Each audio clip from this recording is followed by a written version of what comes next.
The autumn of 1888 cast a long, dark shadow over the cobbled streets of London's East End. In the impoverished district of Whitechapel, a series of brutal slayings would birth a legend of terror, one that continues to haunt the public imagination over a century later.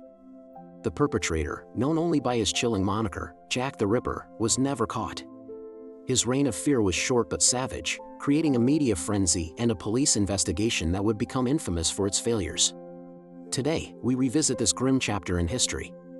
We'll walk the gaslit alleyways of Victorian London, examine the lives of the women he targeted, and understand why the authorities of the time were so utterly outmaneuvered. Most importantly, we'll apply modern criminal profiling techniques to narrow down a sea of suspects to the three most plausible individuals. Who was the man behind the myth? Let's delve into one of history's greatest unsolved mysteries. The heart of the Ripper's hunting ground was Whitechapel, a district teeming with poverty, desperation, and vice. It was a place of lodging houses where dozens might cram into a single room, of gin palaces offering cheap escape, and of streets where survival was a daily struggle. For many women, with few other options, street walking was a grim necessity to earn enough for a bed or a meal. It was these vulnerable women who became the Ripper's victims. While the total number of his victims is debated, 5 are generally accepted as the canonical 5 due to the distinct and horrifying patterns of their deaths. These women were Mary Ann Nichols, Annie Chapman, Elizabeth Stride, Catherine Eddowes, and Mary Jane Kelly. Their lives were cut short in a manner that shocked even the hardened residents of the East End. The killer's method was swift and brutal, but it was what he did after they were gone that set him apart. The mutilations he inflicted showed a chilling degree of anatomical knowledge, suggesting a man with medical or surgical training. This grim signature escalated with each victim. The final canonical murder, that of Mary Jane Kelly, was the most horrific of all. She was attacked in the relative privacy of her own room, allowing the killer an unprecedented amount of time to carry out his gruesome work. The scene that awaited discovery was beyond description, a testament to a mind consumed by violent rage. The investigation into the Whitechapel murders was, by modern standards, a catalog of errors. However, it's crucial to understand the context of the time. The Metropolitan Police was still a relatively new force, and the concept of forensic science was in its absolute infancy. Fingerprinting had not yet been adopted as a reliable tool for identification. Crime scene preservation was a foreign concept. Reporters, officials, and curious onlookers would often contaminate the area, destroying what little evidence might have been present.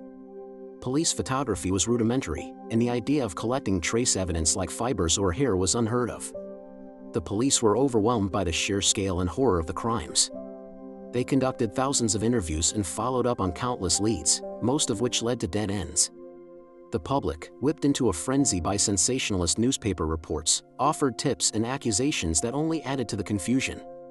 The force was simply not equipped to handle a killer of this new, terrifying breed, a serial murderer who seemed to kill for the sheer sport of it. This chaos was amplified by a series of letters sent to the police and press, supposedly from the killer himself. One of the most famous, the Dear Boss letter, was the first to use the name Jack the Ripper, and it was this name that the newspapers eagerly latched onto, cementing the killer's legendary status. Most of these letters are now considered hoaxes, but they successfully taunted the police and fueled public panic. One of the most significant police blunders occurred after the murder of Catherine Eddowes. A piece of her apron, stained with blood, was found in a nearby doorway. Above it, scrawled in chalk, was a message: "The Jews are the men that will not be blamed for nothing." Fearing the message would incite anti-Semitic riots in the area, the police commissioner, Sir Charles Warren, ordered it to be erased before it could be properly photographed or analyzed. This decision remains controversial to this day. Was it a crucial clue, perhaps in the killer's own handwriting, wiped away by a panicked official? Or was it merely unrelated graffiti? We will never know for sure, but it stands as a symbol of the investigative missteps that allowed Jack the Ripper to vanish back into the London fog. With the limitations of 1888 in mind, modern investigators and historians have used criminal profiling to re-examine the case. This involves analyzing the crime scenes, victimology, and the killer's behavior to build a psychological sketch. The profile of Jack the Ripper suggests a man who was likely local to the Whitechapel area or worked there, allowing him to navigate its dark streets with ease and disappear quickly. He would have appeared ordinary, someone who could blend in and not attract attention. His ability to approach his victims without raising an alarm suggests he may have been a person they wouldn't immediately fear. The increasing violence and the specific nature of the mutilations point to a man with a deep-seated, violent hatred of women, fueled by some personal psychological trauma. The anatomical knowledge displayed suggests he had experience as a butcher, a medical student, or even a doctor. This profile has helped historians narrow down the list of over 100 contemporary suspects. While countless theories have been proposed over the years, from royalty to famous authors, the evidence points more convincingly towards a few less sensational, but far more plausible individuals. Let's examine the top 3. Our first major suspect is Montague John Druitt. Druitt was a barrister and schoolteacher who came from a respectable family. His connection to the case is largely circumstantial but compelling.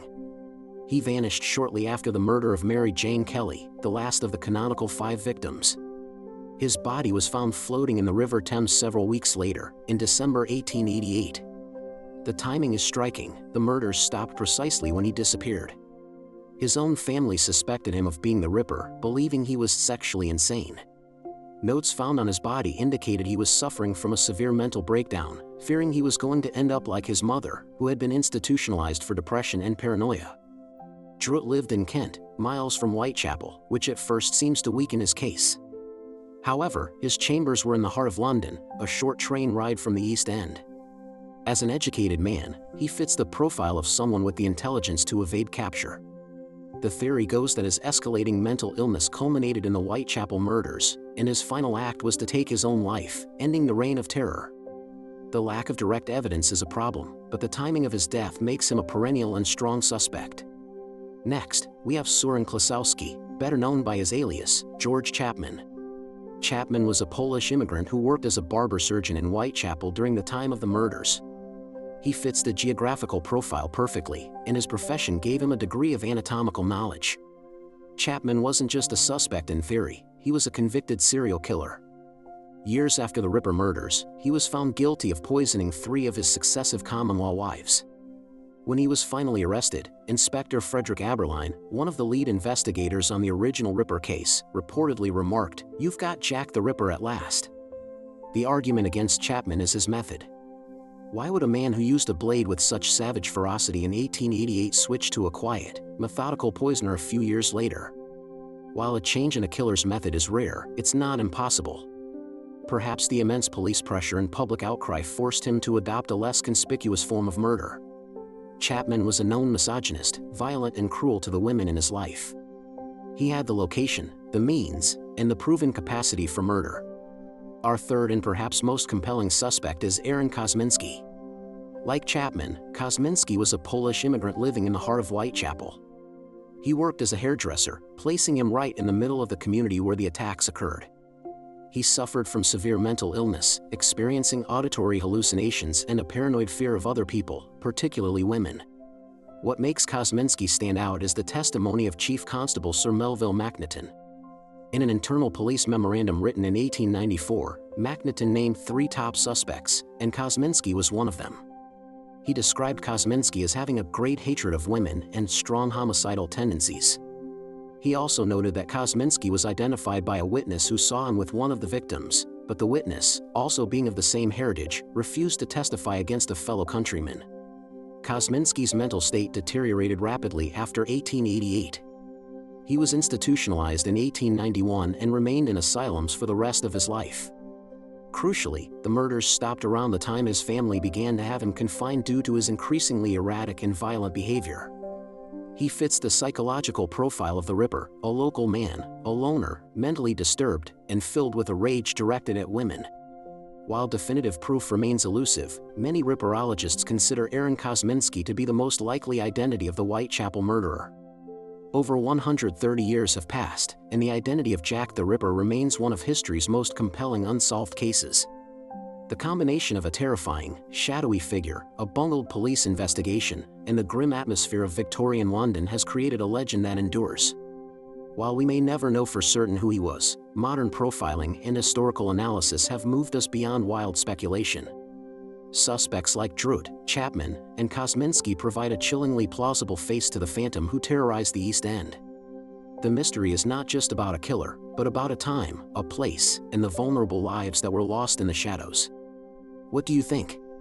Does one of these suspects seem more likely than the others? Let us know in the comments below. And for more deep dives into history's greatest mysteries, make sure to subscribe to Documentary Reel.